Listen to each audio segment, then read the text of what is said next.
in Krishna's pastime, Nityananda is Balaram, his elder brother. Sometimes you see in temples in India they worship Krishna and Balaram together. Well, we worship them as Lord Chaitanya and Lord Nityananda. They are the originators of our disciplic lineage.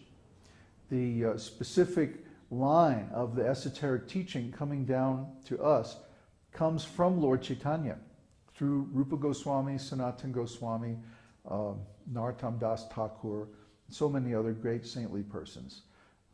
These spiritual master teachers were all pure devotees, perfectly self-realized, and many of them were extremely highly empowered, like Srila Prabhupada spread this devotional service all over the world. He wrote hundreds of books, opened hundreds of temples, made thousands of disciples, and they distributed millions of copies, actually tens of millions of copies of his books all over the world in many, many languages, especially the English language. So Srila Prabhupada was empowered because he desired to satisfy the desire of Lord Chaitanya. Lord Chaitanya said, "In every town and village in the world, my name will be chanted."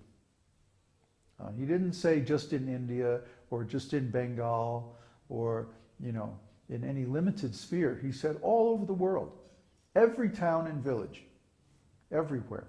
So actually Lord Chaitanya's promise or his desire was fulfilled by Srila Prabhupada.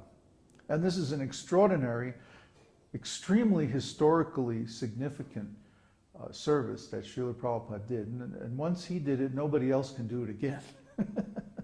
He's the first and really the greatest preacher to spread Lord Chaitanya's ecstatic message of love of Krishna all over the world.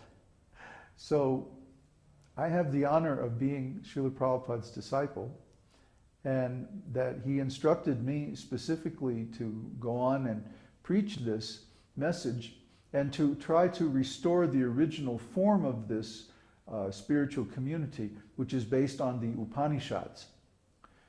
Upanishad means, Upa means close, and Anishada means sit down. So it's like sit down close to a enlightened, self-realized spiritual master. And here, Shravanam, that's the first instruction, is Shravanam, and the next instruction is Kirtanam. And what do we hear and what do we chant? Vishnu, the name of God. So by hearing the name of God and the philosophy of the Vedic scriptures from a self-realized soul, and then repeating those same things over and over again, we become enlightened, we become self-realized ourselves. And this is the process given in the Vedic scriptures. And all the mantras, all of the different ceremonies that you see us performing, so many philosophical ideas and everything that we broadcast are actually subsidiary or subservient to those aims, those goals. In other words, we're not just doing this to start a religious group or to collect money or to have power over people or any of the other motivations that drive a lot of religious activity. We're doing this to please Krishna and our spiritual master. That's our motivation. And the proof of this is that we're only going to take a limited number of disciples, and we're not going to do this forever. At some point, we're going to retire into the woods someplace and just chant the holy name, because that's really our pleasure. That's really our goal in life. Is that we just want to chant the holy name. But before we do that, we have the obligation to our spiritual master to pass on this process to some sincere disciples and carry on the lineage to the next generation. So once we complete that task, our obligations in this world are fulfilled, and then we can go to our destination that we've earned by our service activities over many years. So we worship Lord Chaitanya, Lord Nityananda, as the origin of our disciplic line.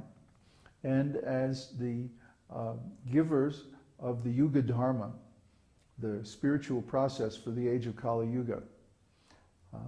That's why we worship them. And then another reason that we worship them instead of Radha Krishna, for example, is that Radha Krishna are very difficult to worship. One has to be very qualified. Otherwise, if he makes an offense, then he can have a very strong reaction. But Gaura Nitāi are very merciful. Anybody can worship Gaura Nitāi. You don't have to be initiated, you don't have to be a Brahmin, you don't have to be anything. You could just be a devotee of God, and they will accept our service, and they don't accept any offenses.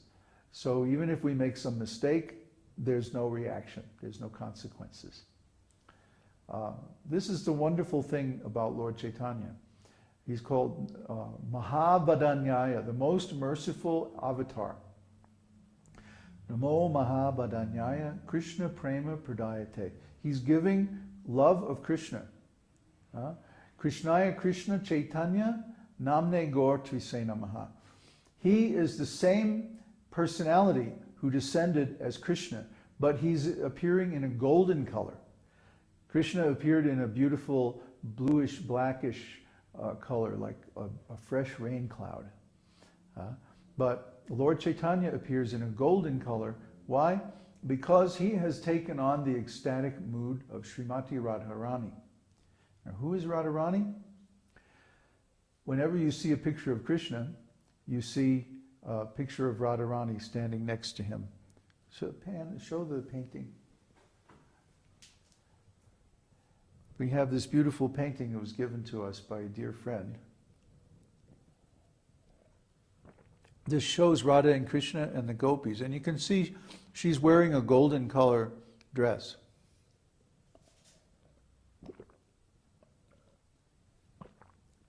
Radha's color is gold because her love is so valuable to Krishna. To Krishna, it's the most valuable thing in existence. He treasures Radharani's love more than anything else. And he is a very keen observer, of course, and he can see that her transcendental bliss is even greater than his. 10 million times greater, actually. So he becomes very curious. How is it that Srimati Radharani's transcendental bliss is 10 million times mine? I'm the Supreme Personality of Godhead. I have everything. I'm the most blissful and the most merciful and the most ecstatic. But she's even more ecstatic than me, even more blissful, even more merciful. How does she do it? What does it feel like to have that kind of ecstasy, to have that kind of bliss? Krishna wants to know. He becomes curious.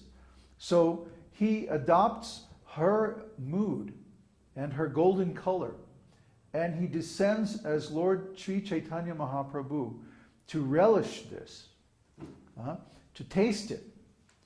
And she also descends in a partial incarnation as Gadadhar. Gadadhar Pandit appears along with Chaitanya Mahaprabhu to sort of coach him in relishing the moods of Srimati Radharani, which are known collectively as Mahabhava.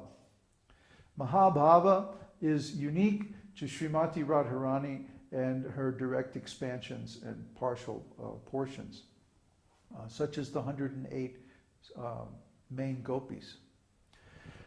And when she dances in front of Krishna, it gives Krishna more pleasure than anything else that he's ever experienced. She represents his Hladini Shakti.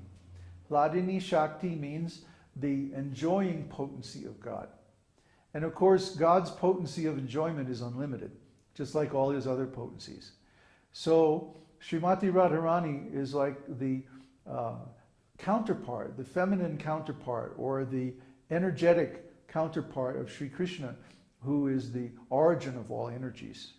And she is the expansion that fulfills his desire for pleasure. So her ability to please Krishna is so wonderful that he becomes amazed. And he says, oh, I want to experience this for myself. So he appears as Lord Chaitanya in her mood, and he performs her activities of chanting and dancing to his holy name. And in that way, he is able to relish this mood and taste this mood of Srimati Radharani. So that's the inner reason for Lord Chaitanya's appearance. And the external reason is to propagate the Yuga Dharma. And when we understand who is Lord Chaitanya and why he appeared, then we can actually perform devotional service in the proper way. His example, his teachings, his philosophical conclusions are far more advanced than any other incarnation, than any other teacher has ever presented on this planet. Because he's the Supreme Personality of Godhead himself.